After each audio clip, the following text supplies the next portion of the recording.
Esto es ACG Podcast, Voces del Negocio Ganadero. Segunda temporada. Este podcast es presentado por Laboratorios Microzules. En Uruguay, el mayor exportador de productos agroveterinarios.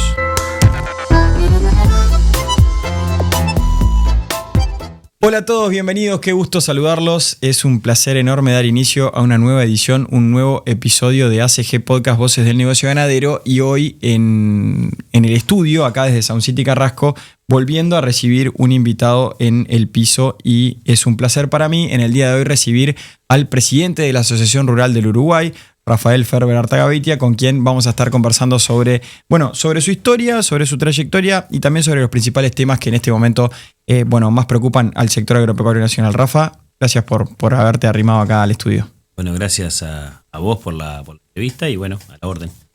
Rafa, hace ya algunas semanas, unos meses, diríamos que estás cumpliendo funciones como presidente de la Asociación Rural del Uruguay. Quiero arrancar con una pregunta un poco más personal. Venís de una familia muy vinculada al gremialismo agropecuario, muy vinculada a ARU. ¿Qué significa para vos hoy poder ocupar este lugar?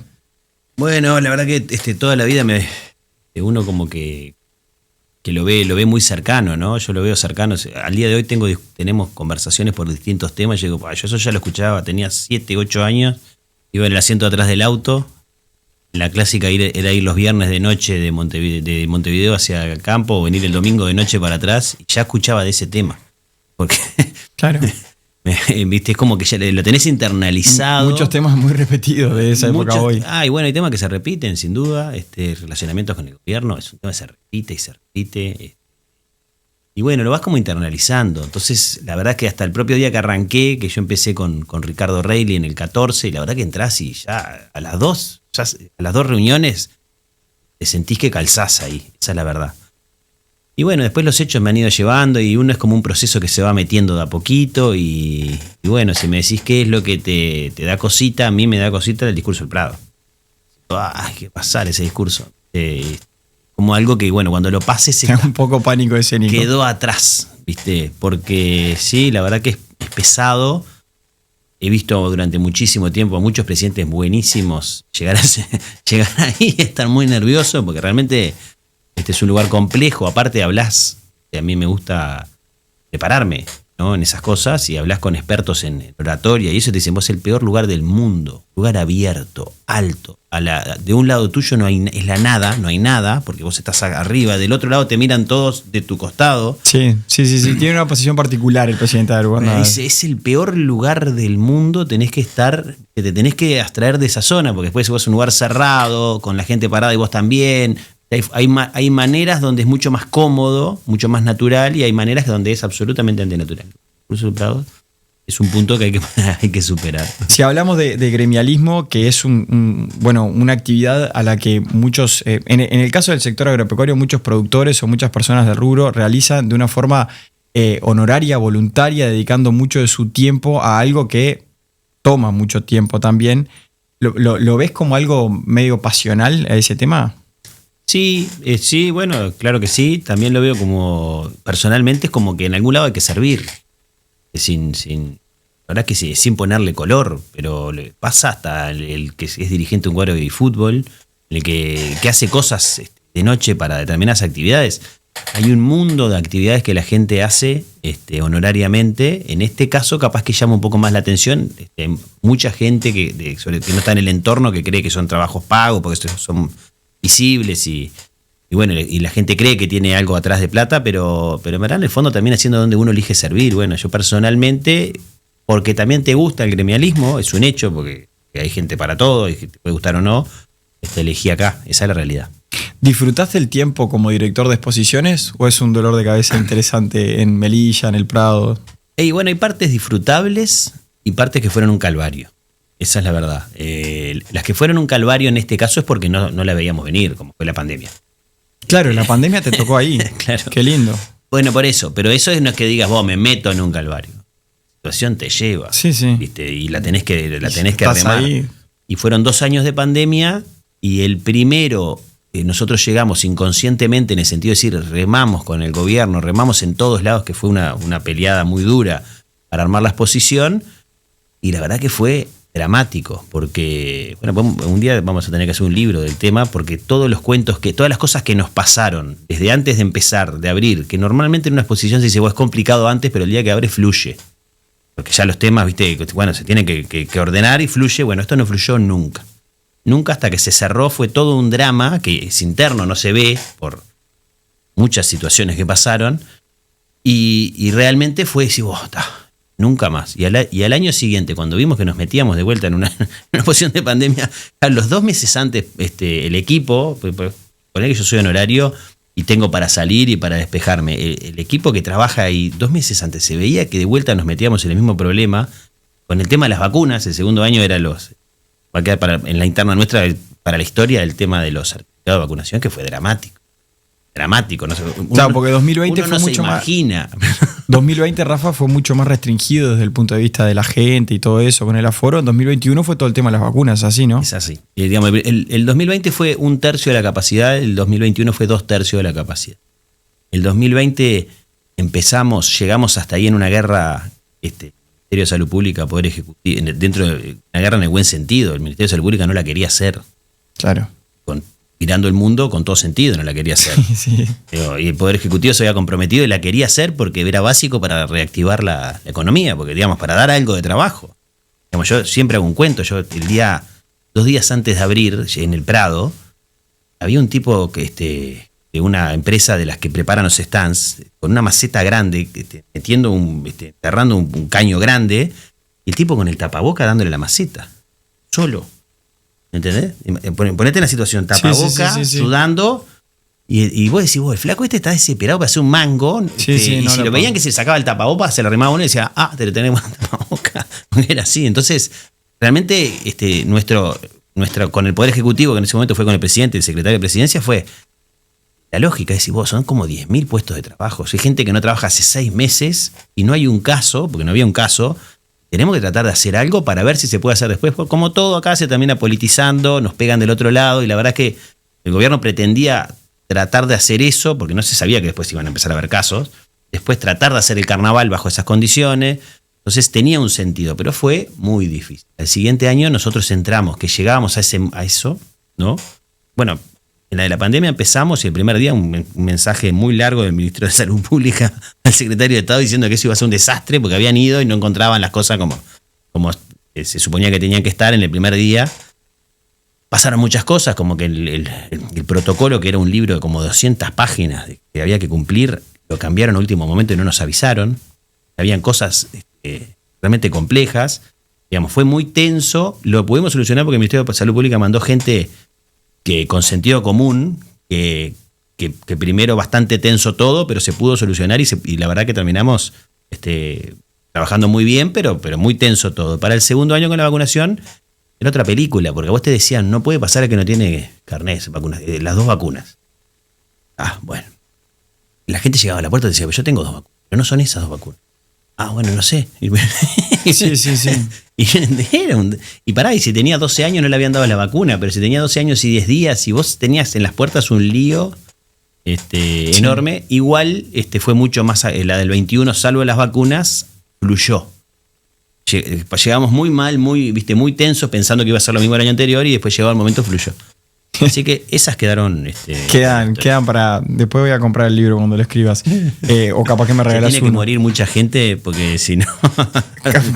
si no, el libro no se publica. Claro. Rafa, hace ya un tiempo, como decía, que estás en la presidencia de la Asociación Rural del Uruguay. Si yo te preguntara 2, 3 puntos principales que te gustaría lograr, o que la gremial logre, mejor dicho, en este tiempo. Algunas cuestiones que vos decís, esto es medular. No, a ver, lo medular nuestro, primero que es un continuismo, que hay que tener claro que acá que no hay, digamos, a ver cómo lo digo, cada presidente le puede dar su impronta, pero también hay que tener claro que vos entrás en un sistema de 2 años de presidencia que tiene que seguir rodando en la línea de rodamiento que viene de hace 155 años. Tampoco podés pretender entrar a refundar nada o hacer una cosa totalmente distinta. Sí, creo, y ya lo estamos haciendo, que la comunicación se tiene que venir al 2025 urgente.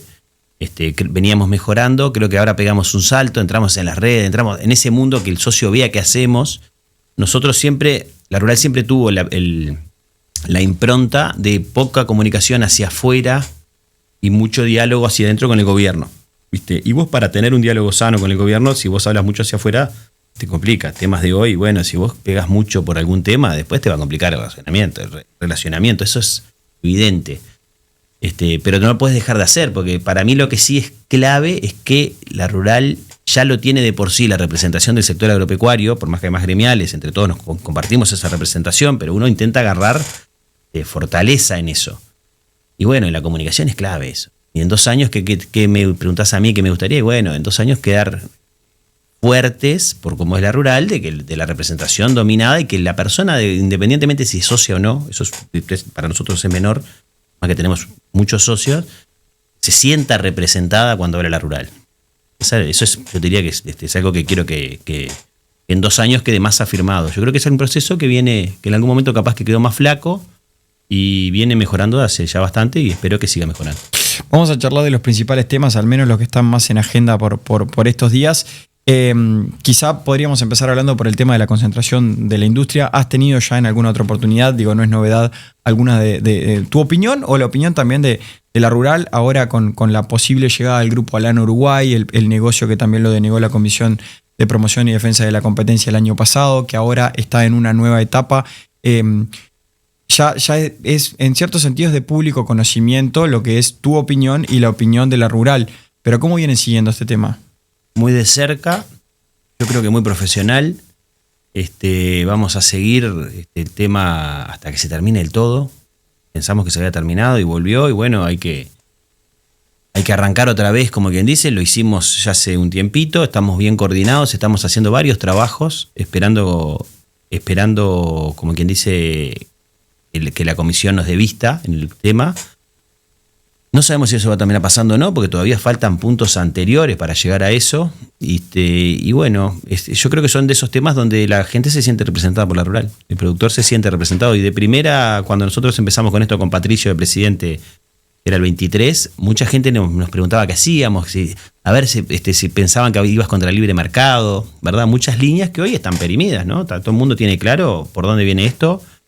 ¿Cómo nos tenemos que defender? ¿Qué pasa si llega a pasar lo que nosotros no queremos? Que Minerva agarre más plantas. Está todo, como quien dice, la rural ha hecho una buena representación, apoyados también en otras gremiales. Campo Unido estuvo de acuerdo con esto. Digamos, los que integramos Campo Unido, la federación ha hecho un gasto fuerte, en esto hemos estado trabajando muy en conjunto. Y bueno, yo creo que hemos hecho las cosas bien. No nos podemos dormir, pero yo estoy tranquilo de que la comisión diga lo que ya dijo. ¿Cuándo es eso? Recién decías que Minerva agarre más plantas. En los últimos días tuviste algunas declaraciones también en la radio, en Valor Agregado, que muy claras, por así decirlo. Básicamente que hay otro tipo de intereses atrás de esto que no tienen que ver con el propio negocio genuino. Eso lo seguís sosteniendo. Y bueno, es evidente. Minerva ganó plata en un solo país en los últimos años, que es Paraguay. En los demás perdió plata en todos lados. ¿Y por qué gana plata en Paraguay? Porque controla el precio del ganado. No estamos inventando nada, no estamos haciendo terrorismo dialéctico, que es juntar los hechos y decir. Hablabas de la comunicación, está bueno también que como presidente lo pongas en las palabras justas. Y bueno, por eso no tenemos más remedio que decirlo. Minerva ha sido una empresa que en Uruguay ha trabajado bien, realmente ha trabajado bien durante muchísimo tiempo, ha competido en buenas condiciones con los demás. Pero hay que entender cómo es cada empresa. Nosotros lo decíamos claro, si la familia Urgal compró un frigorífico, pasó a faenar el doble. Como pasó a faenar, compró un frigorífico para faenar. Obviamente va a tratar de pagar lo mínimo imprescindible por el precio del ganado. No hay vuelta, pero su negocio es faenar. Ahora, ¿el negocio de Minerva cuál es? Uno mira todo, es una empresa que vende commodity la carne, que no le pone valor el producto que vende, bueno, ahí tenés una línea en contra de lo que va el ministro Fratti, que quiere que Uruguay sea la boutique de carnes del mundo. Bueno, Minerva no le pone valor al producto que hace. Entonces, ¿con eso querés competir contra los demás que le ponen valor y que buscan mejorar el producto? La única manera es controlando una suficiente torta del mercado como para que tu posición te permita comprar cuando quieras y como quieras. Esa es la verdad.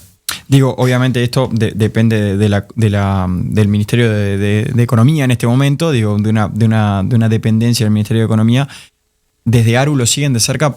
Quizá la pregunta es un poco obvia, porque consideran que podría ser grave en caso de que el resultado no sea el que vienen esperando. Sí, sería gravísimo.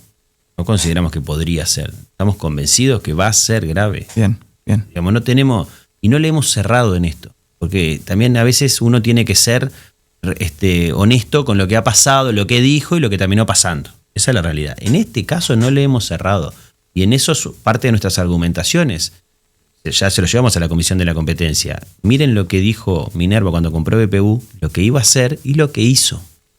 La historia está ahí, está cerquita. Miren lo que hizo en Paraguay, lo que les trajo a ustedes cuando se presentó la Comisión de la Competencia para comprar BPU, que fue un error. Si me preguntás algo, nos dormimos. Como la verdad que nos dormimos todos, porque eso de negocio, la verdad que ahí deberíamos haber frenado. Digamos, dejamos ir una empresa que era buenísima para Uruguay, la dejamos ir, pero bueno, obviamente se quería ir. Pero miren lo que pasó, lo que dijeron que iban a hacer y lo que terminaron haciendo. Ya está. Entonces ya sabemos, si concreta esto, va a ser muy malo. No hay misterio, va a ser peor para la ganadería, no hay vuelta. Está claro.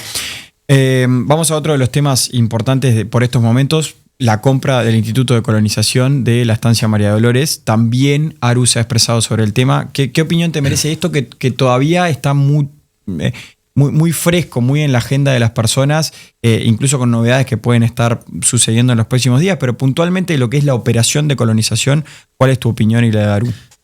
La opinión nuestra es que es un campo que ya estaba colonizado en los hechos y en lo que significa colonizar. Entonces, el instituto ha tenido a lo largo de la historia, desde que se formó, dos funciones, productiva y social. Básicamente ha sido así. ¿Por qué digo esto? Porque cuando el instituto armaba una colonia en la década del siglo XX, 80, 70, 80, 90, compraba un campo con un valor menor, porque normalmente eran campos ganaderos, generalmente criadores, por más distintamente a la calidad que tuvieran, estaban bajo esos formatos, y ponía una colonia arriba. ¿Qué ponía una colonia con las que yo conozco mejores son lecheras, hay de todo, pero las que conozco mejores son lecheras? Afincaba una familia que estaba en el rubro, que le estaba con problemas para acceder a la tierra, que obviamente el instituto en eso es clave, como estaba armado, y entonces cumplía la función social de afincar gente en el campo y la función productiva de que ese campo produjera más. Yo te diría que en la mayoría de las situaciones que yo conozco del siglo XX, eso fue así. Y funcionó bien. Se lograba. Se cumplían los dos objetivos. Después habría colonos que pagaban, colonos que no pagaban. Me hago cargo de lo que digo. El clientelismo en colonización existió toda la vida. Tenemos que ser realistas. Estaba la gente que se apuntaba y hacía todo el camino, y estaba la gente que se apuntaba y increíblemente pasaba más rápido. Seamos realistas. Fue una oficina de clientelismo durante mucho tiempo. Los procesos mejoran, esas cosas se van mejorando, se van clarificando un poco más, pero llega un punto donde el directorio de colonización hoy va a decir vos sí, vos no. ¿Por qué? Por criterios técnicos, por criterios productivos, por lo que vos quieras, pero es de vos sí, vos no. Y no hay otra manera de explicarlo, y lo podemos ver en las colonias de este siglo eso. Y tenemos muchas colonias de este siglo para demostrar que el formato no fue bueno en este siglo, por los tamaños de los predios que se dieron. Y yo creo que hay excelentes colonos y tenemos muchos colonos para demostrar que no están cumpliendo su función. Bueno, quisiéramos ver más claridad en el Instituto de Colonización. Decir, bueno, mira, este colono no me anduvo, no para afuera, por criterios técnicos viene otro colono. Hay gente esperando la herramienta, eso está bien.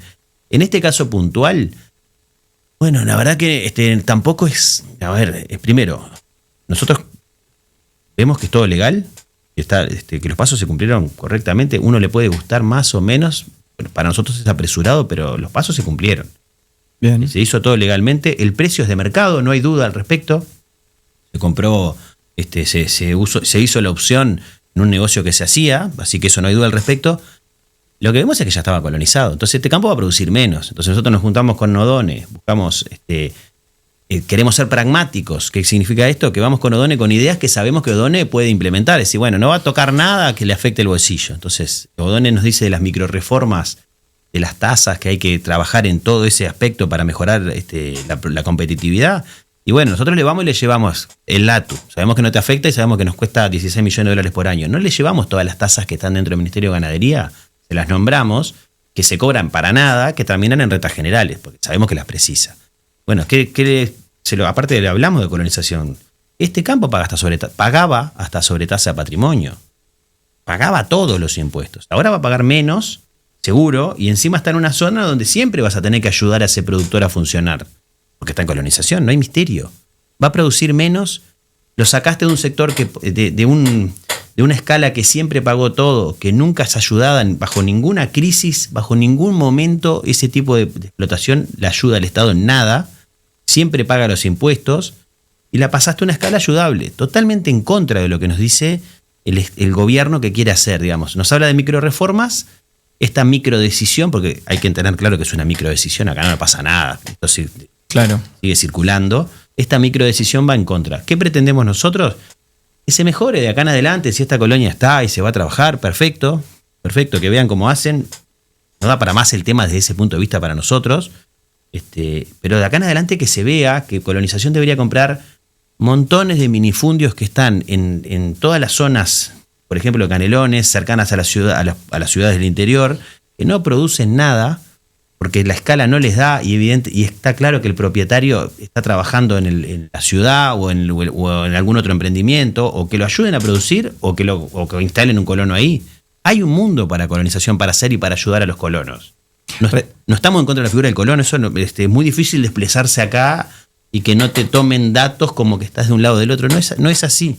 No, particularmente lo entiendo. Lo que me gustaría preguntarte, recién hablabas de una microdecisión. Quizá esta situación en el fondo puede estar exponiendo una discusión un poco más amplia que tiene que ver con el funcionamiento del instituto. Nosotros nos gustaría eso.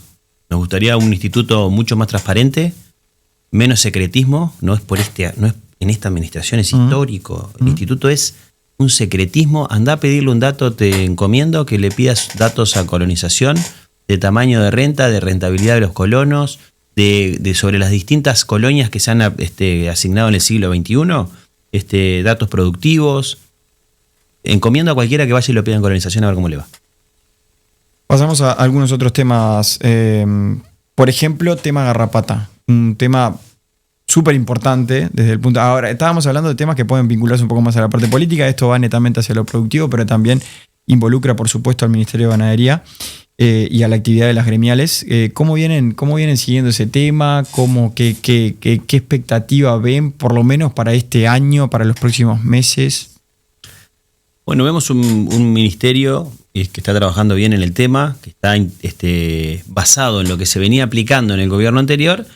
En determinada manera hay un continuismo en las políticas, es decir, bueno, veníamos de esto, ¿cómo pasamos a esto otro? Esto no funciona, esto nos parece que funciona más o menos. Lo de la garrapata está claro que no funciona. Pues si es una crítica a los que estaban antes, no. La verdad que por lo menos yo creo que no, porque viene de antes, y está claro que el problema de la garrapata pasa un poco por cambio climático o calentamiento global, no sé cuál de las dos palabras, pero pasa un poco por eso, se va corriendo la frontera, la garrapata empieza a no morir en invierno, los inviernos son más suaves para ella.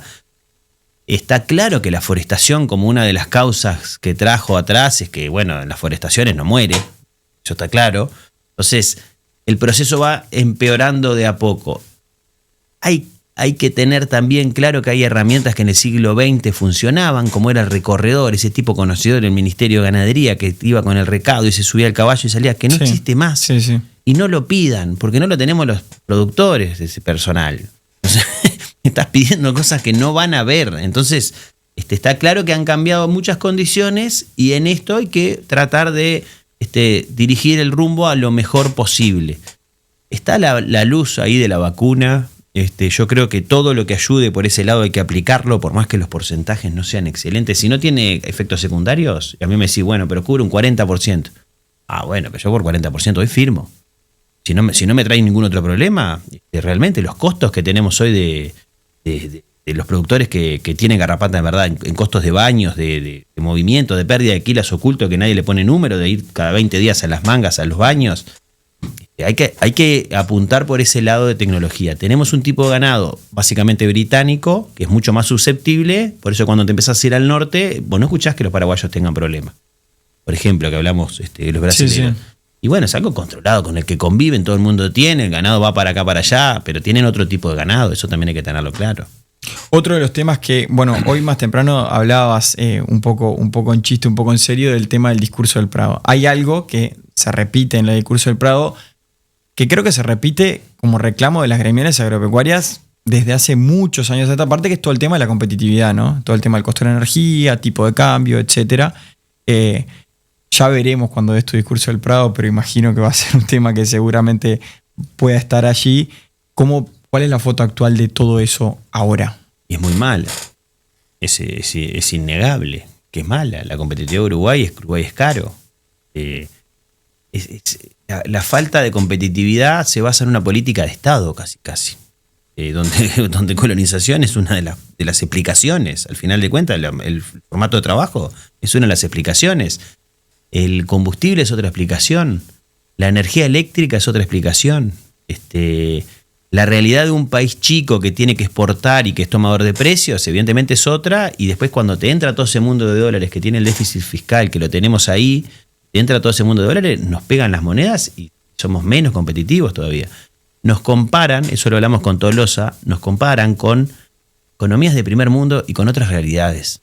Porque a vos te dicen, no, vos tenés que llevar la inflación al 4,5% y va antes de la competitividad por muchos factores. Son todos factores de países que tienen un mercado interno del 80-90%. Son respetables y son teorías confirmadas y sí. No decimos que estén mal. No hay otro país como Uruguay donde exporte el 60, 70, 50% de sus productos. Nueva Zelanda se parece en algo y lo manejan los sajones. Esa es la realidad. Pero no tenés esa imagen. Entonces, si a vos te va a entrar, cuando te va bien, te entra un chorro de dólares para adentro que te clava la moneda de cabeza y te dicen, lo que pasa es que te fue bien. Bajás la inflación y la ministra de Economía anterior te dice, el déficit se fue porque bajamos la inflación, entonces entró menos. Entonces es realmente un tema que está difícil de solucionar, que tenemos bajas expectativas, que se pueden hacer medidas micro reforma, como dice Done, para solucionarlo. Las decisiones que toma el gobierno las que tomó el anterior, terminan yendo en el sentido contrario. Si vos no bajás el gasoil, lo que podés bajarlo para recaudar, va en contra. Si vos sacás un campo de primera línea que producía con todos los impuestos y lo mandás a una zona ayudable, va en contra. Las decisiones, los hechos, van en una línea. Podemos hablar, Tolosa es un técnico más que preparado, habló en todos los estamentos del gobierno, toda una línea. Ahora, si llega al punto y la única herramienta que tiene es subir la letra de las tasas, ya está, tenemos atraso cambiario, ya sabemos que vamos a tener atraso cambiario, tenemos que tratar de que sea lo mínimo posible. ¿Te imaginás en el futuro un presidente de ARU o un presidente de cualquier gremial que no tenga que hablar de esto? No, me imagino más cercano a que estemos tan aburridos que quede como ahí. Y que se hable de otra cosa. Y que, o que se busque la solución por otro lado. Que lo nombremos, honestamente, hoy me decís en el discurso del Prado, a no ser que haya una situación dramática de acá a ahí, se va a pasar por el tema. Me preguntás hoy y tenemos que hablar de otras cosas. Se va a pasar por el tema, siempre se va a pasar por el tema. Pero realmente tenemos una estructura de país que no está en el sentido de mejorar estos puntos. Entonces, capaz que lo que hay que cambiar es la lista de cómo lo presentamos el problema. Yo creo que eso Patricio también, vos me podés hablar de muchas cosas, pero Patricio lo presentó así. Con este déficit fiscal y con este chorro de dólares que tiene que entrar para bancar ese déficit fiscal, no hay forma. No hay forma. Se te va a ir la inflación o no puedes traer esos dólares, ¿no? Entonces, hay que hablar claro y hay que entender que tenemos que mejorar nuestros costos. Si mejoramos nuestros costos, por lo menos paliamos un poco. Bueno, el LATU lo del LATU es una cosa insólita. El 0,25% a todos los productos no tradicionales le llaman LATU, lana, leche, forestación, soja, entre otros. Después tenés más. Todos los años 16 millones de dólares para el LATU, para nada. No te da nada el LATU a cambio, porque lo que te va a dar después con un laboratorio, por cualquier análisis, por lo que sea, te lo va a cobrar. Te lo va a cobrar. Entonces, algo de la década del 70 que se hizo para formarlo, que puede haber tenido sentido porque sobre esa plata se formó, llega un punto en que en algún lado me tenés que aflojar un poco. Casi que yo te digo, la verdad que si yo veo que Done lo agarra, esos 16 millones de dólares, y los usa para algo, de última, decir, bueno, yo que sé, que la verdad que nunca me van a aflojar un costo, pasó con el dólar de INAC en la faena, el gobierno anterior se sacaba y después increíblemente se quedó en los cajones y no se sacó, y tampoco el productor tuvo, es un dólar, no cambia nada. Bueno, yo qué sé, a mí me cambia. $40 en todas las facturas de que te embarques, a mí me cambia. Déjamelo a mí, porque lo tengo que dar a cambio de nada. Y esto es lo mismo, en algún momento algo en algún lado se tiene que aflojar, no va en esa línea. ¿Por qué? Y bueno, porque hacemos todas las medidas que las tomamos en contra y después no nos da. Es una realidad. Rafa, ya acercándonos al final, me quedan algunas preguntas para hacerte. Bueno, este año, 2025, arrancó con varios cambios. Cambio en la presidencia de ARU, cambio en el Poder Ejecutivo, pero una situación, al menos para la ganadería, por ejemplo, bastante benevolente desde el punto de vista climático, desde el punto de vista de los precios. La lechería también con cierta mejora. Quizá en este momento el tema de los granos es el que está un poco más apretado, al menos desde los precios, pero se espera estar teniendo una muy buena cosecha. Vos también con tu desempeño por la parte de los servicios agropecuarios conoces bien todo eso.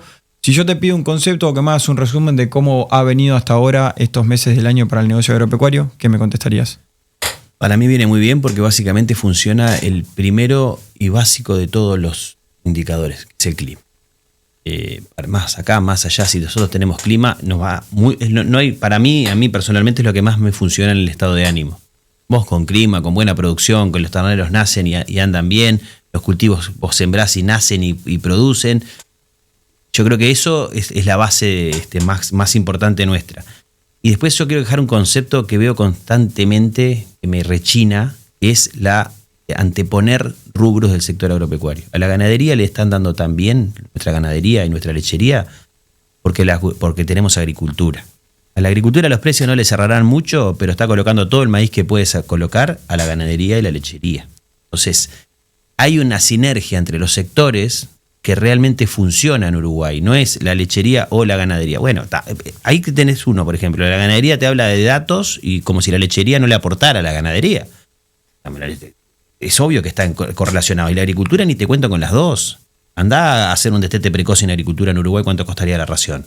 Por no decir todos los encierres y toda la comida que produce la agricultura que termina.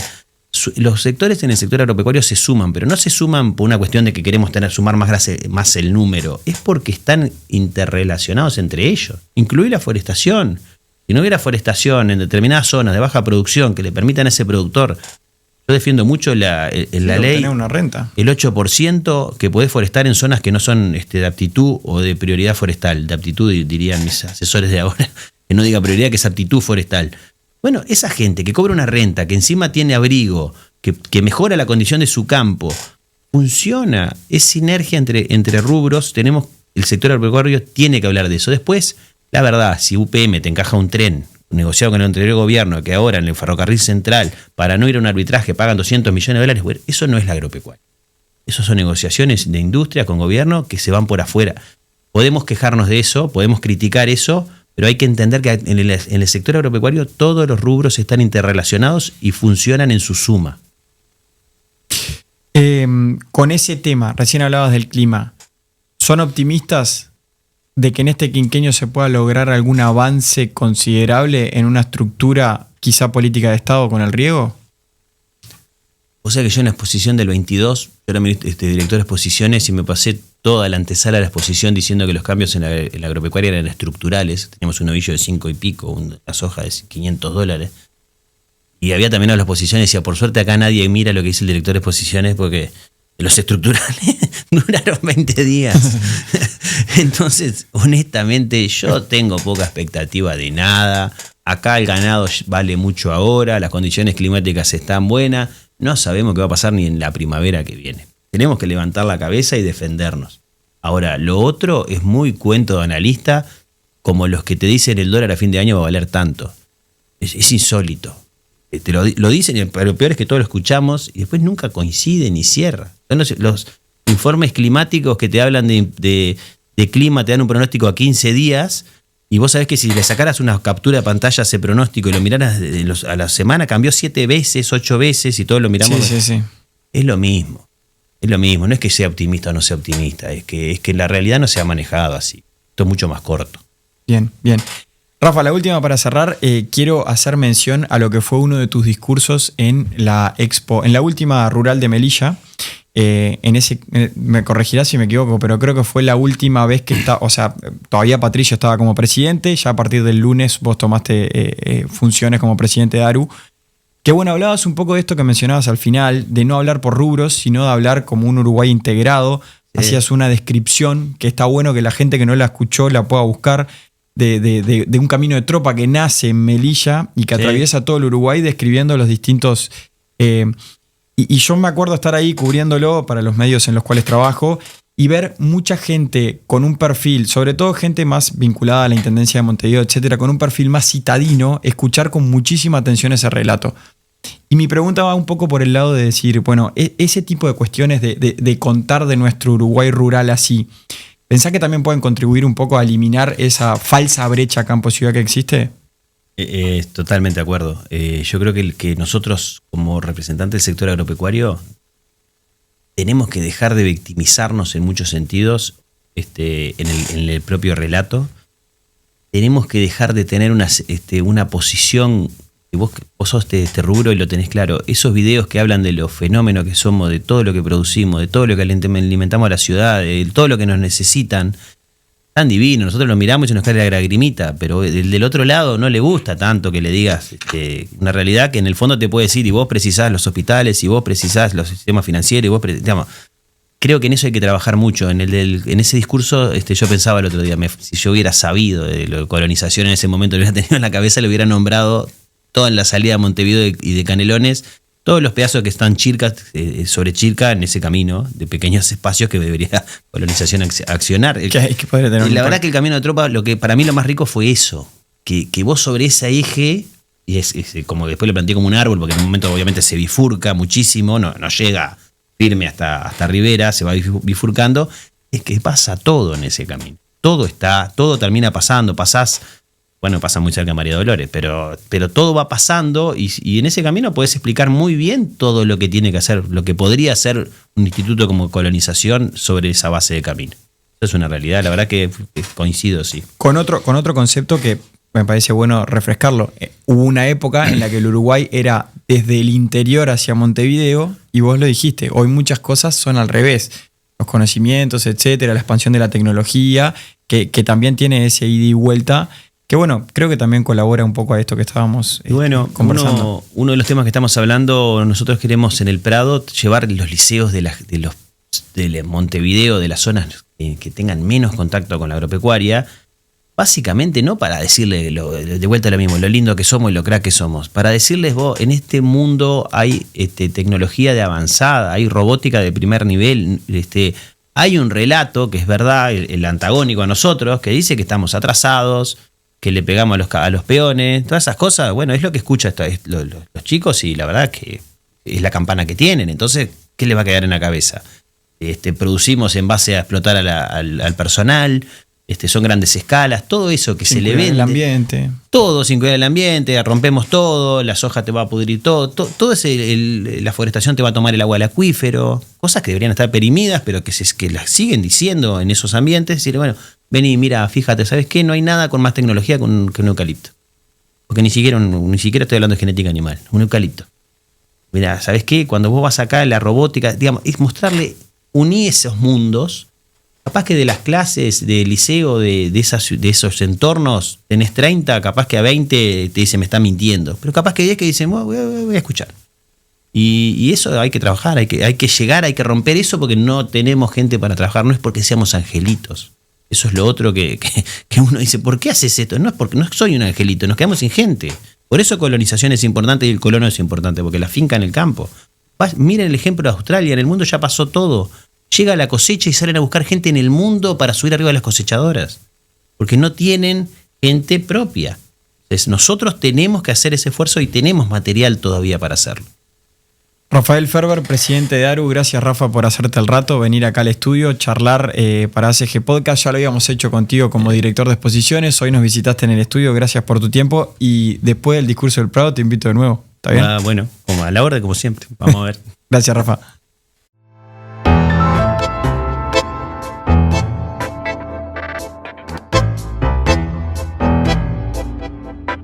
Este podcast es presentado por Laboratorios Microzules.